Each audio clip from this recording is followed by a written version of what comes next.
one of the real up-and-coming stars of planting design.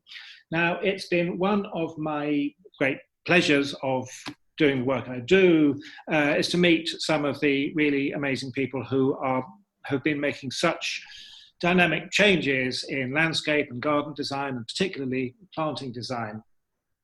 And a good few years ago, I spent some time with James Van Sweden. We were on a lecture tour together, I think in 1996, across the United States. And I met up with him a good few times after that, and met his business partner, Wolfgang Oehme. And the two of them together made so many really very adventurous innovations, and have really led the way in changing planting design in North America, and have had a big impact elsewhere as well. Things in the States have moved on a lot since they got their business going in the mid 1970s. And a few years ago, I met Claudia West, who was a young German woman who'd emigrated to the United States, very much been a protege of Wolfgang Oehme. And Claudia had this whole incredible heritage of German horticulture and landscape behind her. I mean, Germany, I think, has the most amazing body of knowledge around garden and ornamental plants, and how they can be used in the landscape in sustainable ways. And she was now working in the United States, and Claudia has become an incredibly effective communicator for ecological planting design. Now, in interviewing her today, she's in lockdown in her farmhouse in the Pennsylvania countryside with very poor internet connection. So we recorded this on a landline, which was a pretty ropey landline. So I'm afraid it's a little bit rough at the edges. Every now and again, someone else's conversation would burst in, so I've had to edit all of that out. The images of her work with Phytostudio are hers. Other images, there's some images from Claire Takash. Thank you very much, Claire. And otherwise, the images are mostly mine. On really? One hand, usually after 3 or 4 years, they start declining, and many of them end up being either filled in again or turned back into turf. Oh dear. So what we are trying to do is open eyes to possibilities and develop truly lasting solutions. Yes, yes. Which are highly dynamic and subject to a lot of different kinds of disturbance, like sedimentation and human foot traffic. So the solutions we create for these are often very pragmatic. So we've got these pictures here of the Lancaster rain garden, which is looks all very, very colourful, and these wonderful, are they the pink grasses, the ones that we can never grow in Britain? Is it a Muhlenbergia, or maybe an Eragrostis? Eragrostis, yeah. So could you tell us about this project? Yeah, so I think this is one of the most inspiring projects I've ever had the privilege working on. It started out with a desperate call from the city's stormwater management team that the existing plantings were failing, and complaints from the community and a general desire to improve them. Mm-hmm. However, everything was on a shoestring budget, and unfortunately, none of the budget supported replacing the soils that were in these stormwater systems designed to filter water, but not designed to sustain the average kind of plant palette. No. So about 6 years ago, I think it is now, look at what is possible. And instead of changing the site conditions, we went the other way and found a plant palette that will grow on almost 100% sand, which is what these systems were filled with. So coastal plants that are naturally not only drought tolerant, but can handle a lot of the salt runoff that flows into these systems in winter were the clear winners. So with this palette, very much inspired by the plants, but at the same time, they also have to be aesthetically pleasing. Because so now, one of the enormous changes in North American horticulture and landscape over the last half decade must be the native plant movement. Because when I first came to the United States, my first visit in 1992, I think it was, there was the interest in native plants was such a minority thing. And then it just kind of suddenly exploded. But also, of course, accompanied by a lot of rather dogmatic thinking. And I've always been aware of this sort of conflict between people who think we should only be using natives and those who take a more pragmatic approach. I mean, the interest in native plants must have helped your work enormously. But at the same time, I mean, you must run up against this contestation over how native you should be. I mean, how do you handle that? Yeah, I think the solution here might be to shift the focus from location, how native is it for an area? Is it 50 miles? Is it 100 miles? Is it 150 miles? To actual ecosystem relationships. Now we can measure how plants interact with birds and with their pollinators and other insects. And I think once we have more research, and we're starting to really see that can articulate how well nested a species is in an ecosystem. Yes. We can inform decisions about number function of a planting. Location doesn't tell you that. There are native plants that could be, maybe 50 miles away from a project site, but they have very few pollinator relationships. Yes. And others that are, not even native to an area could have outstanding pollinator relationships. Yes, yes. So instead of getting stuck focusing on purely location, I think one way out is to educate oneself very deeply and how plants and insects and birds interact with one another, and make design decisions based on that. So I think that might be the way forward, and it's super encouraging to see so much research right now that can inform these decisions, even for very traditional ornamental planting. It is remarkable, just the number of studies, that research that we've been seeing. Every designer should be on top of that and should be studying the publications with much interest, because there's not only a lot to learn there, but there are tools there that can direct otherwise very arbitrary design decisions to something that makes planting not only better functionally, but I think actually just more of an clients themselves. They're too different than if it's just purely decoration for human consumption. Yes. No, it's great that level of studies are being done. So this is mostly at a university or postgraduate level? That's correct, Yeah.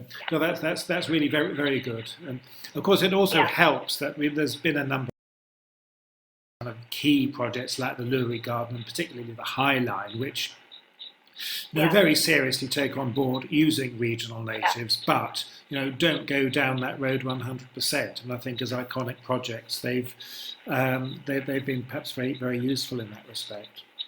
Totally, yeah. We had the privilege of working on a very exciting new pollinator garden at Penn State University, State College, Pennsylvania. Yes. The CDA Design Studio and the entomology department at Penn State University. And just working based on the actual research, it taught me so much that you wouldn't believe the many things that I quite honestly wasn't even aware of that are needed to create a garden that is more than just, color and texture for people. So it's not as simple as just putting a few mints in and, thinking, okay, they attract bees. We're good. Yes. There's a lot more to it. I think this garden, once it opens, I think there's a huge opportunity, not only for professionals, but for any person who has control over even a small piece of land to learn what they could do to bring life back into the garden. Yes. Very exciting project. Yeah, that's great. Now, of course, your business partner, Thomas Rayner, worked for the Oehme van Sweden partnership, Oehme van Sweden Associates, and they did so much to revolutionize attitudes to planting design. at least in the eastern United States. But they only went so far, didn't they? And I knew both. I met Wolfgang a few times, and I actually had, I would say, a good friendship with James van Sweden. We actually spent quite a bit of time together. Neither of them really understood naturalistic planting, or at least what we would call naturalistic planting. I mean, James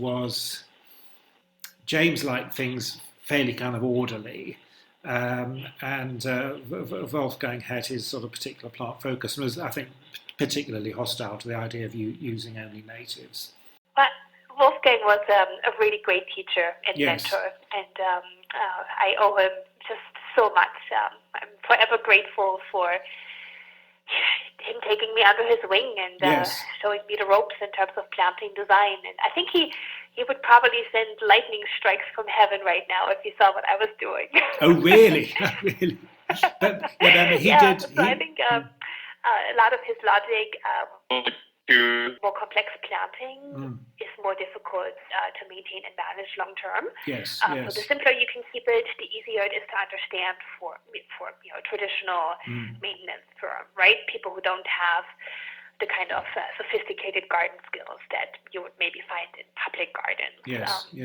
So I think his solution to that reality was to use big massings of rather aggressive, highly competitive species, long-lived species that are completely happy on their own without any companions, and to be there, and perhaps even outlive the designer, and create planting that is resilient and will stand its ground no matter what kind of maintenance you throw at it. That's what I learned, and that's what I learned at school. Not that long ago, I thought that this is the solution. And of course, they were vital at the time. That you couldn't have gone in the late 1970s with naturalistic planting; would have been immediately thrown out of court. So what they did was make it possible for what you're doing, really, didn't they? Exactly. It's that, but then also the fact that when I go back to so many of the projects Wolfgang and I planted, and I see only a shocking number of them truly survive long term. The solution, or if we're missing something really big here. And I think that's what personally inspired me to learn about the complete other end of the spectrum. Because very few plants in wild systems grow in monocultures. There are some, but not the norm. So the solution is probably somewhere else. And that put me on my personal journey to research that through studying a lot of the European systems, but also spending a tremendous amount of time in natural plant communities and studying how they work and what keeps them biodiverse over a long time. And then the challenge now is to forward these kinds of principles and that knowledge into the realities of planting near people, constructed landscapes. What we do is not restoration, it's ecological landscaping, and people are a part of these landscapes. So very often it's planting fantasies that remind us of something and are very far from how these systems survive in the wild. Depend on human management and guiding that and making sure resources are used smartly to keep these plantings on track. Talking of Wolfgang, we should perhaps go back to where you came from, which was Eastern Germany, the same part of the world as Wolfgang Oehme. So you, when did you meet Wolfgang? That's a really interesting story. Right after the wall came down, my family started a small nursery business, and through a family friend, we were introduced to Wolfgang Oehme. And during one of his visits to Germany, I think he visited almost every year. He did. He was great friends with Petra Peltz, wasn't he? That's correct. And Rainer Ihle as well. He introduced us to Wolfgang. And he came to visit us in a small town in Saxony, in eastern Germany. And connected over plants. Yes, yes. And he helped me then, I was just 18, helped me secure an internship at Blue Mountain Nursery. It's one of the first perennial nurseries in the United States. Right. One of the first who brought European cultivars of perennials to the U.S. and supplied many of Wolfgang's projects. Yes, yes. This is kind of the epicenter of perennial culture here in the United States. Yeah. Now they're just outside Washington, aren't they? Village of Fishing. Yeah, just north of Baltimore, actually, in the beautiful state of Maryland. Yeah. Had the privilege of working and learning there for a full year, and spending just about every weekend with Wolfgang, traveling to project sites and doing all kinds of hands-on work and learning the craft from the master. Yes, great. Yes. And then you went back and you studied at Weihenstephan? That's correct, yes. At school, because of the Hansestadt and Missile history and all the wonderful things that came out of that school, but also because of Peter Latz's work, who was, as you know, has done some in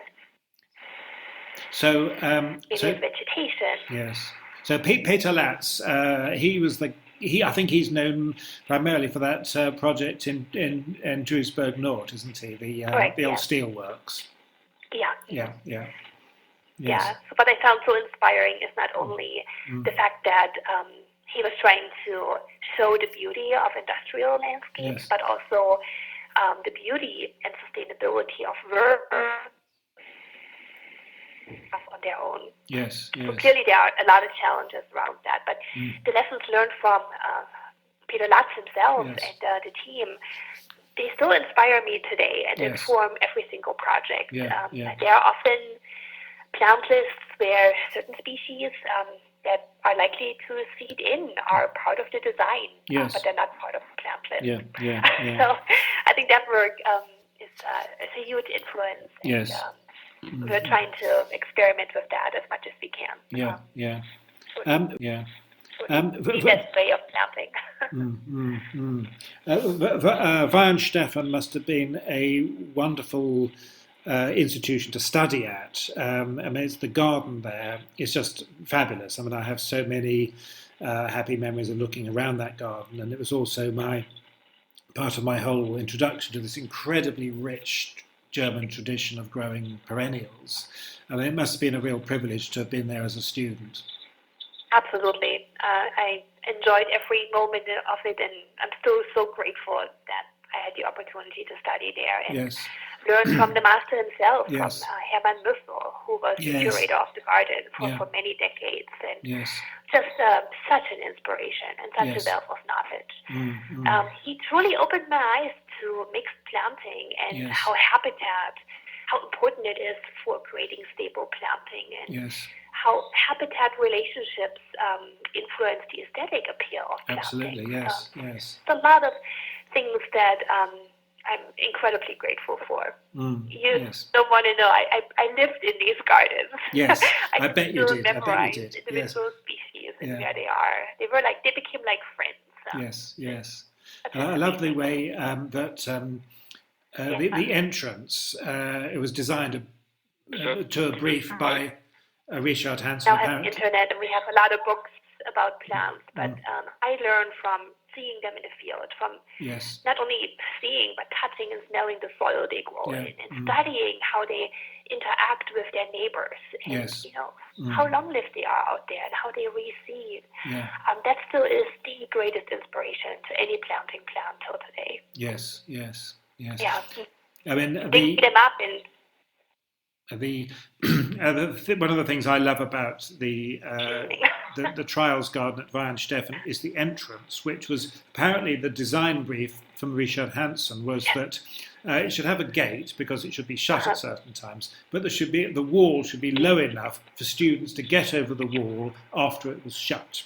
And we frequently did that. Yes, and as I have done so myself on several occasions. No, it's a truly great garden, and of course it's got the world's oldest brewery on the hill just opposite, isn't it? I think it's going to celebrate 1,000 years soon, right? Yes, the Weihenstephaner Brewery. So after this training, you then went back to the United States then? I did, because when I was doing my internship here, I met my now husband. Yes. And he also works at a perennial nursery, so we have a lot of and so I went back to the United States and then worked in ecosystem management for a little bit and tried to understand the realities of invasive species here and all the pressures on natural lands. So I think that was part of filling a gap that I still had, painfully aware of, and the curiosity, doing wetland delineations and rare species inventories, and that was really eye-opening. And after that, I worked for North Creek Nurseries for I think almost 7 years. One of the biggest landscape plug growers in the eastern United States. It's a wonderful visionary nursery that, under leadership of Steve Castorani, is trying to bring native and ecological species to a wider market, including the traditional ornamental plants. Not only catering to landscapers, but also to other growers that are still primarily growing plants from Europe, from Asia, from other parts of the world, and integrating ecological plants, not because of where they're from, but because of what they do. His contributions. I think that was a huge inspiration and eye-opening. Taking you back to your German roots, and of course Wolfgang's German and intellectual roots, the name of Karl Förster looms really large. This extraordinary grower, breeder, philosopher, commentator, who so dominated German gardening for such a long time. I mean, how important do you think and what does his legacy mean to you now? Oh, it means everything. Just about all of my mentors were directly inspired by Karl Förster. From Wolfgang to many of the perennial growers here in the United States, to ecosystem professionals. They all directly learned from Karl Förster. He was one of the first who brought American wild plants into cultivation long before anybody here in the United States saw them as garden worthy. Things like, Beckia goldstorm. And they all went through Europe, United States. So Karl Förster onwards. From Beckia goldstorm to Echinacea magnus, which was developed in Sweden. A lot of American native plants went to Europe to become garden worthy. And Karl Förster and other nursery professionals were visionaries. They saw the beauty in these plants long before the people here in the United States, where these plants came from, considered them garden worthy. I think what was extraordinary about Karl Förster was that he was part of an artistic and intellectual circle in a way that no garden person anywhere else ever has been. I mean, it's been called the Bornemann. It's been called the Bornemann Kreis, the Bornemann Circle, around the village of Bornem, where he lived just outside Berlin. His parents, may have been a great influence already, being intellectuals themselves. And what I find so inspiring is that he was very much a philosopher, an artist, and a plant lover and breeder at the same time. And didn't stop simply growing plants, but with the design try to show how to use these plants as well. I think that really inspired a whole army of intellectuals, designers, and garden professionals who then carried this message into the world. So very much the epicenter. And I think that's a little bit missing today. What I see so often is nurseries simply focusing on growing, designers focusing on designing, land managers focusing on managing. And I think what Karl Förster teaches us is that the solution is where we connect all of these different pieces. And in many ways, this is an inspiration to me today. And I think this is one of Phyto's big goals, is to bridge the gaps between all of these different components in our industry. Because only if we bridge these gaps can we create lasting land managers focusing on managing. Yes. And I think what Carl Förster teaches us is that the solution is where we connect all of these different pieces. Yes, yes. And in many ways, this is an inspiration to me today. And I think this is one of Phyto's big goals, is to bridge the gaps between all of these different components in our industry. Because only if we bridge these gaps can we create lasting gardens, truly improve our planet. That's we aim for. But I think one of the big goals is to connect nurseries with designers. Make sure that we can find the plants that we want in the nursery trade and get the seed we need for a very specific project situation. Yes, yes. At the same time, we need to bring and elevate everybody from product development to the folks with the boots on the ground in the field to who, often get overwhelmed by the process. Yes, yes. And I think going back to Carl Förster... Guide the way, right? Yes. Going back to Carl Förster, during this I'll be illustrating with some images of my collection of Gartenschönheit from the 1930s, which was the garden magazine, the monthly garden magazine that Carl Förster edited. And I think we should emphasise that Förster and his circle were politically very much liberals, very much believers in bringing plants from all the continents of the world into the garden, as opposed to the much more kind of narrow nativist school led by, was it Willy Lange, who was promoting really only the use of native plants, which was, of course, the official ideology of the Nazi regime. So in many ways, Förster and his circle were very much political dissidents, weren't they? I think that, too, is truly visionary, to focus on the function and beauty of these plants and put them into context and nestling them into gardens that are truly cosmopolitan. Yes, yes, yes. Instead of being limited by location. I think just the joy of delving deep into all of these beauties and focusing on what these plants bring in terms of life quality, that's a huge lesson learned from Carl Förster. Yes, yes, yes.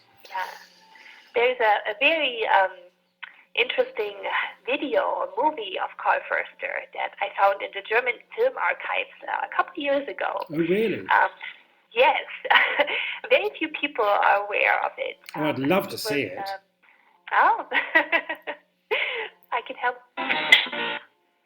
Actually, it's a German propaganda video. Well, from East Germany. It's in his 90s. So you say it was a propaganda video from what, from East Germany? That's exactly right. Yes, yes. He managed to keep control over Carl Förster Nursery much longer than most other businesses in the East. So he became a public firm or business much later in the process of the East German regime. Of course, he had, by the time, because he ended up in East Germany because literally that's where his nursery was, rather than any kind of choice. But of course, by the 1950s, he was fairly elderly and fairly near retirement anyway, I suppose. Although I have a copy, an original first edition copy of his 1957, The Introduction of Ferns and Grasses into the Garden. And in there's a rather remarkable photograph of one of those awful, what do you call them, Gebäude, the tower blocks that people had to live in the communist bloc, but the foreground, which was wonderfully planted with maclair and various grasses. So presumably there must have been some good landscaping happening in East Germany. That's what the video was trying to sell, right? Yes. Interesting. I didn't know about that film. I'll have to look that out. All over the world could contribute to making that new way of living more beautiful. Yeah. But we all know that the reality looked very different, and part of my family lived in buildings like that. Of course. This very much stayed a dream, but never became a widespread reality. Exactly. But I still love. I think only video recording of his voice and plants have for bringing joy to people, even Yes. in this kind of living environment. So yeah. till his death, he was convinced that perennials make lives better, Yes. and just the abundance of green they create is just so inspiring till today. So it is far from the mudscapes that we see or the gravelscapes that we see in a lot of German and American gardens right now. Yeah. So we can all learn a lot from Conifers again. Yes. Good. Well, I think we've got.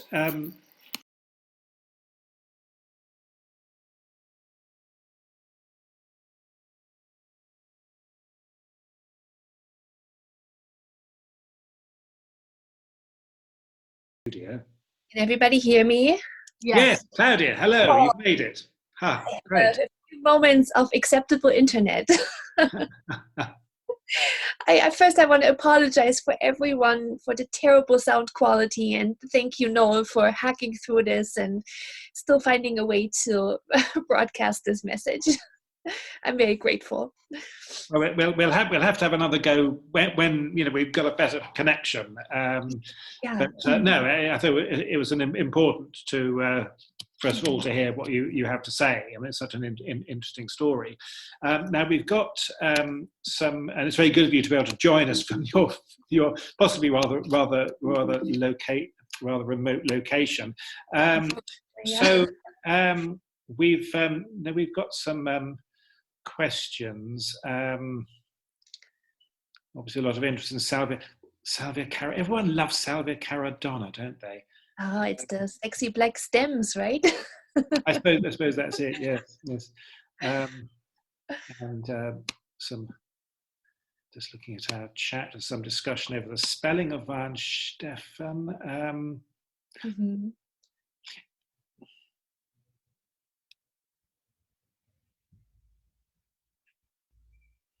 Yes. Now, are there any sort of substantive questions for Claudia?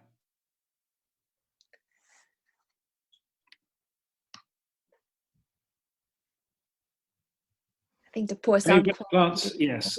Favorite plants of the moment? Oh, I don't think we have time for the long list I would recite now.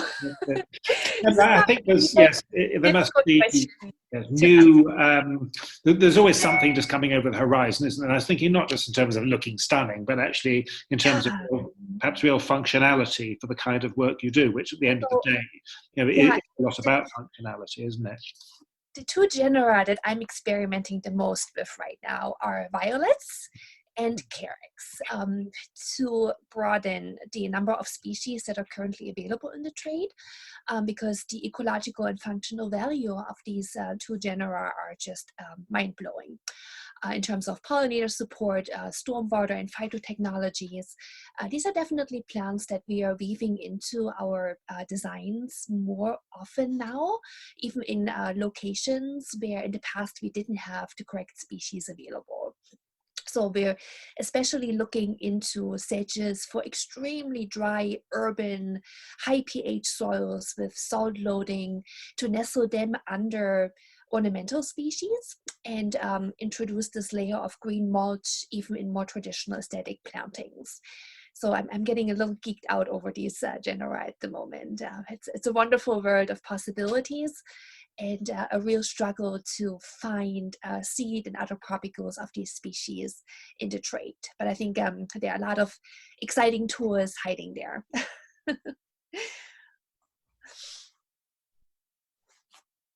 Noel, there's a question that's come in for Claudia. Yep. Have you seen one about the annuals? Oh. Do you ever use annuals? We do. We actually build in a lot of annual species, primarily in projects where we don't use temporary mulch, to build these dynamic species into the early life of a planting. So especially if we're doing very naturalistic meadows or interpretations of American prairies, we build annuals in to suppress weeds in the first or second year of a planting. And we select, I hate to say this, we select many of the annuals not primarily for their stunning flowers, but for their basal rosettes. Annuals like Rudbeckia hirta, for example, have beautiful flowers, but the basal rosettes that they form, often a year before they flower, can help suppress some of the most difficult to combat weed species here on American ground. Things like Japanese stiltgrass and crabgrass that, if they are not managed, can very quickly be the end of a more naturalistic planting. So we often fold annuals into plant mixes because of their leaf structures and what they do in terms of helping with the maintenance of a project and getting it off on the right trajectory from day one, and not so much because of their flower qualities. So we often have to bring our clients on board very early, just to make sure nobody faints when we come out and cut all the pretty flowers off. That's not often why they're integrated into the designs. So that's one way how we use them. And the second way we use them is in dynamic stormwater management systems, where disturbance, frequent and regular disturbance, is part of what these systems are exposed to. There will always be very heavy storm events like hurricanes here, or other plants may fail, and gaps in planting open up on a regular basis. Annuals are very good at filling these gaps on their own. So in many stormwater management mixes, we integrate annuals because they can almost become like an insurance policy within planting. They can build up a seed bank within the planting, and whenever open soil is caused by some kind of disturbance, they will germinate and plug that gap almost on their own, which reduces the amount of maintenance folks need to apply to these systems dramatically. So here we do let them flower, and we use their dynamic abilities to bring maintenance costs down and guarantee a certain level of self-healing of these, systems that are under a lot of pressure. Mm-hmm. Right. Great question. Thank you. Yes. And that segues into another question, which is about updates on weed management since you and Thomas wrote Post-Planting in a Post-Wild World. Mm-hmm. Yeah, so we're actually taking a little bit of the downtime that we have now to develop a different set of lectures, and with a little luck and a little bit more thinking, perhaps even some workshops that will come out of that purely focus on the elephant in the room, right? The management of more complex horticultural systems. And what we are trying to do is to not reinvent the wheel, but to look at maintenance and management from a different perspective. So often it is still a very locked in recipe that is applied to planting here in the United States, at least, if planting needs it or not. And adaptive management is still a mystery to a lot of people who do this kind of work here. So what we are trying to do is articulate management differently, and develop a different kind of mindset and framework that can help direct management resources smartly. So I think one of the most important skills to teach here is where management is needed and where it is not. Very often plantings are managed, and the consequences of that disturbance can have very negative effects on planting long term. So understanding what to do and what not to do is perhaps the most important lesson learned for management approaches. And that is very much the foundation of the kind of material that we're developing right now to spread the word on how to tackle this fundamental challenge that we face with every single project. And what about bulbs? We've had a question about whether you make much use of bulbs. Oh, a ton, yes. Bulbs are absolutely a part of every single project. And we're even now sneaking bulbs into stormwater management systems. Mm-hmm. We're getting some early results from trials that test how moisture resistant bulbs really are. So we're connecting with a network of very passionate gardeners who garden, for example, on the coast, where part of their garden gets inundated with salt water every now and then. And the different kinds of, sometimes ancient daffodils that can handle these kind of conditions that you don't find in the trade right now because they're really old cultivars. But many of them have shown to be perfectly adaptable to engineered stormwater systems, where in the past we all believed that bulbs would just not survive. So we're trying to push the industry forward there as well and find solutions that can bring beauty, color, and joy to the early season.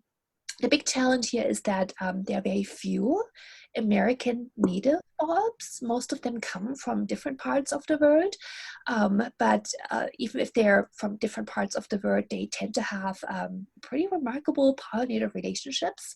So here too, I think focusing on ecological value and function instead of limiting ourselves purely on location can be a huge path forward and solve some of these challenges of planting design. There was quite an interesting question from James Golden. Claudia, do you know if anybody is doing a biography of Wolfgang Oehme? Yes, indeed. A very good friend of mine, his name is Stefan Leppert. He lives in the German town of Münster. He is a brilliant journalist and garden writer. He published a biography on Wolfgang. I think it was in 2008 or 9 or 10. I think the book is available both in German and in English now. And Francis Lincoln, I think, were the publishers. Yeah, that's right. Yeah. Yeah. So Stefan has spent many months with Wolfgang, shadowing him on his projects and staying with him at his residence and capturing some of the remarkable achievements of Wolfgang, but also his incredibly eccentric personality. So I think Stefan did a fantastic job illustrating Wolfgang's personality with all of its different nuances. I think it's a brilliant work. Great. We've got quite a few more questions, Noel. Can you see them? I'll see if I can. Here we are. Well, I'll start with one, Claudia. How do your styles adapt between the domestic and the public sector clients? Very much. The way we design these things is it's very, very pragmatic. We find out as much as we can about the management realities of the planting first, and there, what private clients, how they interact with their plantings often differs quite dramatically from how planting is managed in the public world. So we take these realities very seriously because there's no use designing something very sophisticated if in the end a public works department manages these systems with a couple of guys that normally sit on the mower and mow grass.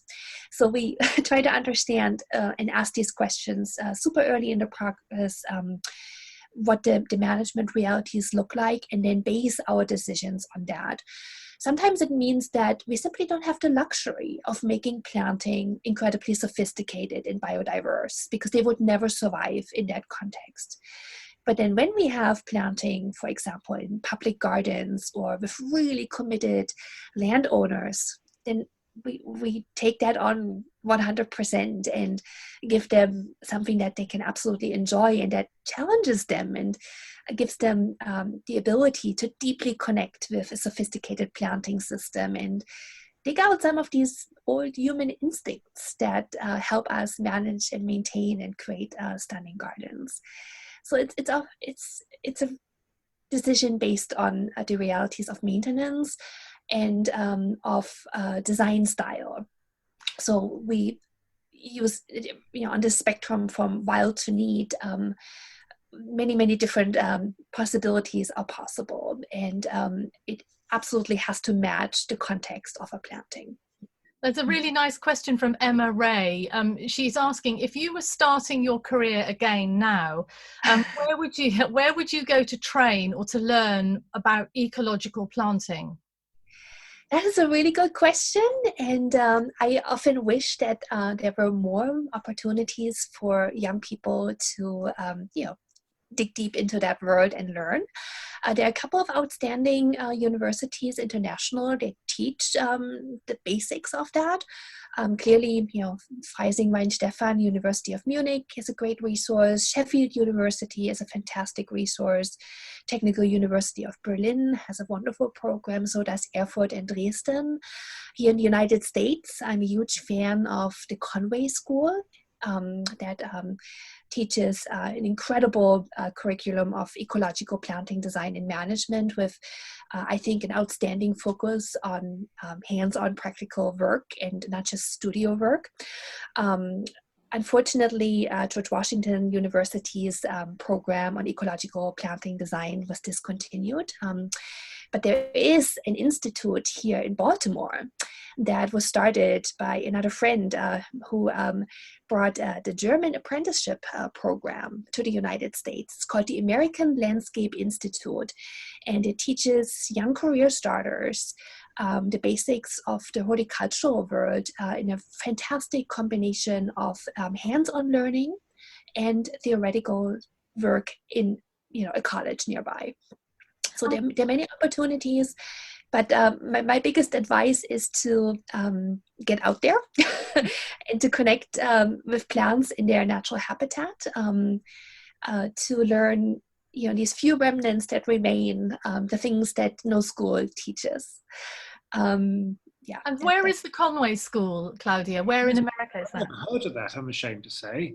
Yeah, I think in Connecticut. So you have a fabulous website. It's a fantastic program. Definitely. Yeah. I'm sorry, I meant to say Massachusetts, not Connecticut, Massachusetts. Yeah. All right. Yeah.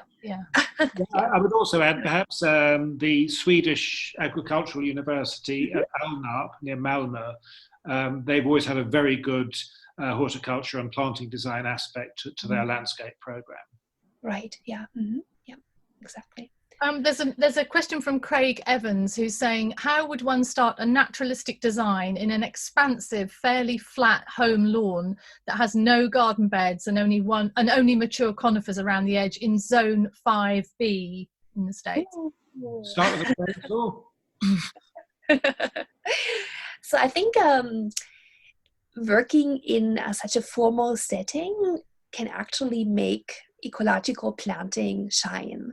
Having orderly frames surround dynamic planting often makes that kind of planting absolutely refreshingly wild and beautiful, and can help a designer get away with a little bit more wildness than we would in a more natural context. So I think it's a wonderful opportunity. Good luck with the project. And somebody was asking about, have you ever been to Wildside in Devon and to meet Keith Wiley? Have you been to his garden? It's on my list, unfortunately not. So such a big world, and I think it will take a lifetime just to catch up with the United States. Yes, there's so much to see. Yes.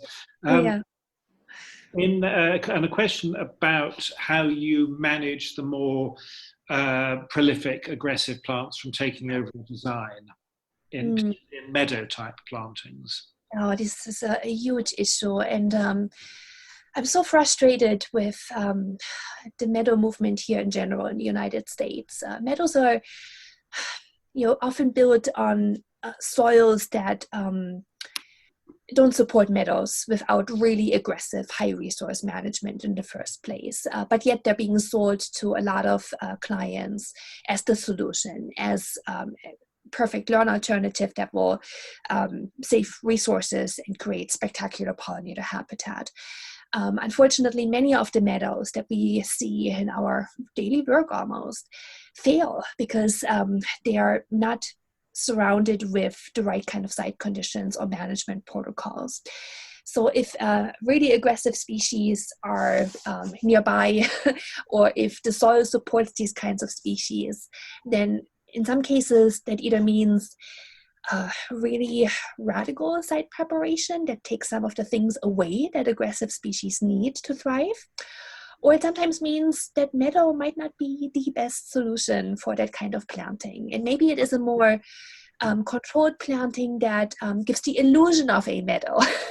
There are many different ways of managing that by building on a smart foundation and designing the site conditions to naturally discourage problematic species and help a client from the very beginning set expectations right and give the tools needed to truly make this work past the first 5 years. I mean, could I say here, and I think I always find it rather absurd with people in North America talking about meadows. I mean, a meadow is has a very specific meaning, which is linked with this very historic agricultural land management in Europe, where you have a meadow is a grass-dominated habitat which you cut in June or July for hay. And we in Europe have, or Eurasia have, a lot of these earlier flowering perennials, and you cut after they finish flowering, and it regrows, and some might flower later on. In a North American situation, there isn't really any natural equivalent because the herbaceous flora tends to be much later flowering. It's a prairie flora. It's much taller. It's much bigger. But of course, it's simply too tall for many of the situations people they want meadow, but I mean the meadow is it does not work with that with the North American climate. And of course, meadows really would be using European non-native species anyway, many of which with too much soil fertility get so aggressive. So I've always found it a bit of the American meadow a bit of a kind of contradiction in terms, to be honest. I know that a long time ago, the New York Botanic Gardens had a prairie which they would cut every summer to make it kind of mini prairie. Is there any mileage in that, or is that a non-starter as well? It depends. There are certainly extreme site conditions here in very specific habitats where we have extremely thin soils, or we have serpentine-bearing conditions with naturally high levels of toxins in soil that suppress the growth of trees. And this is where we find some of the few and incredibly rare natural grassland communities in the United States. The majority of the American landscape was wooded. However, the more I'm studying this conundrum of the American meadow, the more I understand that many of, for example, Piedmont prairies on the eastern side of the United States, were actually ancient cultural landscapes created by the people who managed this land long before Europeans arrived. They frequently burned these meadows to keep open ground for hunting and for gathering herbs that were very important in their culture and medicinal culture. So many of the meadow remnants we even find today in parts of the United States are some of the last remaining pieces of this ancient cultural landscape. And reading some of the early descriptions of the American landscape written by European arrivals soon after the first Europeans arrived here, actually describe that the Eastern American forest was a lot more open and more like a grassland savanna than we find it today. And that can only be explained with human management. So to me, it is absolutely mind-boggling how we seem to forget that reality, and so many of professionals are trying to sell meadows to clients as a low maintenance landscape solution that doesn't require the kind of management that has been a part of meadows here in the United States just as much as it has been in Europe. So just leaving them alone and doing nothing, as is prescribed by so many, is a recipe for failure. Yeah. So in some projects, we create meadows, but sometimes this means removing even a few inches of topsoil to depauperate the soil as much as we possibly can, and then under these extreme conditions plant meadow species to create an extremely rare habitat in some of these project sites. But without these conditions, meadows are doomed from day one. Yeah, no, I think yes, that's the hard fact. I think basically perhaps you just need a lot more research to make this work. I And completely agree. Yes. with this incredible so-called prairie flora, that the late flowering flora you have in North America, there's so much mileage with that. You know, that Larry Wiener is, I think, showing very, very successfully. A great inspiration. Yeah. So I think we've very grateful for your participation in this, Claudia. Sorry for the Thank you so much for having me. I'm flattered, and thank you everyone for attending. Part of this discussion, and well, we look forward to hearing how Phytostudio proceeds with your amazing work in rain gardens, sustainable drainage schemes, and everything else. And well, very much look forward to meeting up with you again whenever that is going to be allowed. Hopefully soon, yes. So thank you again so much for having me, and thanks for your great work bringing amazing